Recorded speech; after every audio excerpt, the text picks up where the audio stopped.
How am I supposed to lead in a house divided? How am I supposed to keep showing up and doing the things that I should be doing as a man and as a leader when my wife wants nothing to do with me or the things that I'm doing? Welcome to King's Code Radio. That is the topic that we are talking about in this episode. Let's dive in. You're listening to King's Code Radio, where we are a movement of men rising up as kings unto the King of Kings, and producing massive results in every area of life. Here is your host, Paul Cooley. What's going on, guys? Welcome to this episode.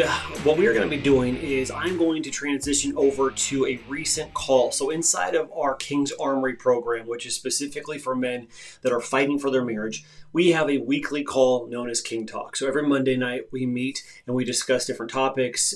There's a combination of just discussion. There's usually a primary topic we're talking about, and then we open it up for some coaching opportunities and so forth. There was a question asked about leadership and what we call daily deposits inside of our realm, inside of what we call our Q4. And so with that, it was brought up, well, how do I keep doing this when it is rejected by my wife, or the things that I am doing is being rejected by my wife? And she's saying that I'm not honoring her now by continuing to do things that I should be doing because it's my responsibility. So we're going to transition over into just a portion of that call. It's edited just a little bit, so it's leaving out any of the guys' voices and all of that. And just for clarity's sake, there is one comment made about photos on a hard drive. I don't want you to go to a weird place. He was not talking about anything weird. It was just he was organizing his wife's computer because she had been asking for that for a long time. That's all that was. So anyway, let's dive in and talk about what to do and how to show up when your wife does not want you to lead. So I think there's a couple ways to go about this. And the thing that I love about the frameworks and just putting all the pieces together, all of it is so stinking relevant. And it's a God thing that it is, because I did not come up with that. And so when it comes to the RJs, when it comes to the Q4, when it comes to depositing daily into your Q4, rising up as a king, rising up as a leader, how do we effectively do that when your wife possibly doesn't want anything to do with you? Or even probably worse, and I know Corey's experienced this, or maybe you guys have as well, where it's not just your wife's not happy about it. She's expressing how unhappy she is about it. She's giving attitude. She's rude. She's mean. She's cold. The ice queen, all of these things. And that's a very difficult place to be, because in you wanting to rise up as a leader and begin to lead in ways that maybe you weren't in the past and show up differently, chances are, because there's a lot of wounding and disappointment there between both of you, now the natural, not fun, but natural response often is for that person to attack you and remind you about how all the ways you have not shown up in the past. And I think you probably all have experienced this in one way, shape, or another, where she is bringing up out of fear, hurts, pains, frustrations, all of those things, how you have not shown up, how you have not led. And so now that you're doing it, here's the crazy part. Now that you're rising up and showing up the way that you probably should have been doing all along, now you're getting accused of being controlling, trying to control her. And so social media, you can go back to the Crazyville training, social media has fed a lot of this as well, where now you leading, not in a controlling way, you're even in a servant leadership role, it's still going to come across as controlling. So that's why we talked about a number of weeks ago, I think it was actually maybe a month ago now, the reticular activating system, right? And what's happening when your wife no longer says that she feels safe around you and all of that. So all those neurons are firing, all those things are happening. So ultimately, to actually answer your question, it comes down to this. You don't back down because she's giving you grief about leading.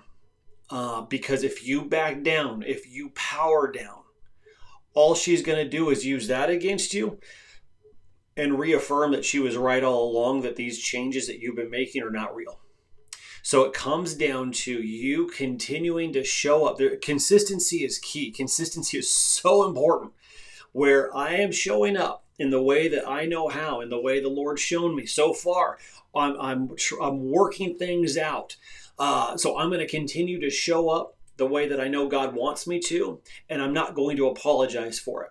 Now, I will say this just because I know we're not talking to one person. There's guys who are watching the recording as well.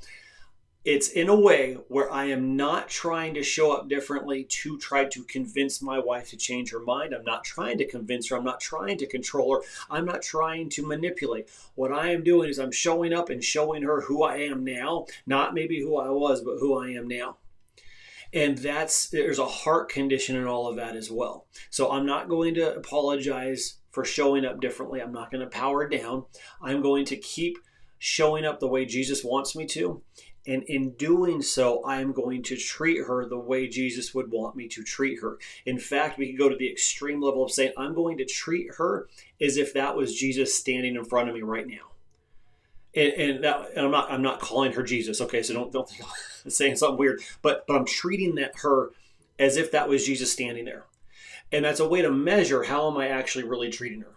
Am I still treating her with a level of frustration, a level of hurt, bitterness, rejection, and those types of things? Or am I loving her in the purest of ways, the way that the Lord loves her? So ultimately, as you are depositing, as you are implementing your RGAs, as you're doing all the things that you know you're supposed to be doing, you keep doing it. Because consistency is key. You are plowing ground, you're planting seeds, and you've created a garden, and you're waiting for some stuff to sprout up. And that's why then the Eden strategy of produce, maintain, protect. So I hope I'm answering your question, Corey. It really comes down to consistency, not powering down in a time where you should not be powering down. Despite discouragement, despite what she's saying, you don't power down. You keep, because she's noticing the difference, and it's aggravating the snot out of her probably, which in this case, oh well, that's what's going to happen. It's better than the alternative of I'm going to power down, oh, I don't like the criticism, and so I'm going to go back to the way that I was that originally led to the whole problem to begin with. That doesn't even make sense, right? But people do it all the time. So I encourage you guys, if you're experiencing that, keep it up. Don't power down, because first and foremost, we're rising up to the men God's called us to be for the Lord, not for her, but for the Lord. And because our motivation has to be, I'm going to be who God has called me to be and do the things God's called me to do first and foremost. And in doing so, I can love her the way that Christ loved the church. In doing so, I can love my kids and lead them to greatness. This is what our motivation should be. If it's not Jesus first and it's winning back restoring the marriage, so to speak, and I kind of quote only because guys that have been able to accomplish that, it usually doesn't last because they'll revert back to that which is familiar, that which is comfortable after they've gotten what they want. And it's amazing to watch, but this is the human nature that we have to crucify daily. I finally got what I wanted. I kind of got some relief from the pain, and now I'm taking my foot off the gas. So I actually talked about that recently in a not so great audio recording on King's Code Radio. This past week I did going back to what is comfortable, and it's not good audio quality. I don't know what happened, but anyway, I kind of talk about that there as well.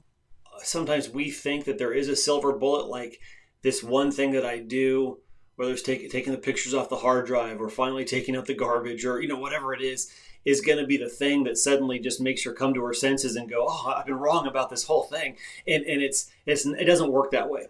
I wish it did, because man, then it'd just be a matter of finding out what the one thing is you got to do, right? But it's not, because there's been so much stuff that's been built on top of each other over time and things have compounded.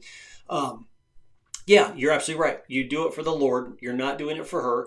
And it still is a consistency thing. So whether it's taking pictures off the computer and organizing them differently, whether it's, maintaining the car, whatever it is, you're doing it because this is the right, honorable thing to do. And I'm doing it unto the Lord. And he's told me to do this thing. So I'm going to do it now based on kind of like what you sent me and the text she sent me, right? It could be one of those things of now, and everyone is different in this. Sometimes we got to learn to better communicate. There's been some guys that we've worked extensively on in that department of, okay, you're not a mind reader, neither is she, right? And so in a situation like I got to go work on the car, it's my right, it's the honorable thing to do as a husband. I'm going to make sure that her car is running properly, yet she freaks out if I do that. So how can I kind of find a good common ground here of like, hey, just so you know, I noticed that I'm making something up, but I noticed that the car's leaking. I noticed the car's making a funky sound. I know it's time for an oil change. just so you know, I'm going to be doing this on Saturday. I'm going to take good care of it all for you. Don't worry about it. Now she might say, don't do it. Maybe she won't. But regardless is there now there's a level of communication where I'm not just doing it. I'm not doing it for recognition, because some guys will do that where, and it's a very kind of, it's a real turnoff. It's a real kind of sick thing when you see a guy act like a puppy dog trying to perform. And that's none of you guys. I'm not saying that that's you, but it's just kind of a nasty thing to watch because, and it's all birthed out of security and fear and all of this kind of stuff and rejection, things of that nature, where it's, didn't I do a good job? Hey, I did this thing for you. Aren't you pleased with me? Will you rub my tummy now? It's this weird, it's a weird kind of attitude. That's not attractive to your wife. And it's weird being on the outside looking in, watching that too. So don't do that. So you show up, you do what you need to do, and you're communicating, because we're not just doing it for the Lord, we're doing it with the Lord. And I think that's a key thing right there, is I'm not just doing these things because it's the right thing and it's honorable and I'm doing it unto him. Absolutely, all the above, but now I'm also doing it with him, which means, Lord, I got to work on this car as the example. How should I communicate this with my wife? And it's that next level of abiding. And so I think there's a lot more long-winded than I was planning on going for you, but I hope that makes sense. It's I'm abiding, I'm doing it with the Lord, and so therefore I'm talking with him, I'm communicating with him. Lord, what should we do? How should we do it? How should I communicate this to my wife? But the cool part with all of it is, as long as you are being consistent in who you are, she can either hate it or love it or start to warm up to it. That part is not up to you. So that's why this is all about just being consistent in who God has called you to be, and listening for the Lord on what to do next, what not to do, and all that good stuff. All right, guys, I hope you found that helpful. It is food for thought. There's so many other things that we could say on this topic, but if you are a man that finds yourself wanting to rise up into who God has called you to be as you fight for your marriage, I want to encourage you to check out our King's Armory program. This is a program, 12-week coaching program designed specifically for a man in your situation. So you can check out the links below. You can set up a call and we can see if this is going to be a good fit.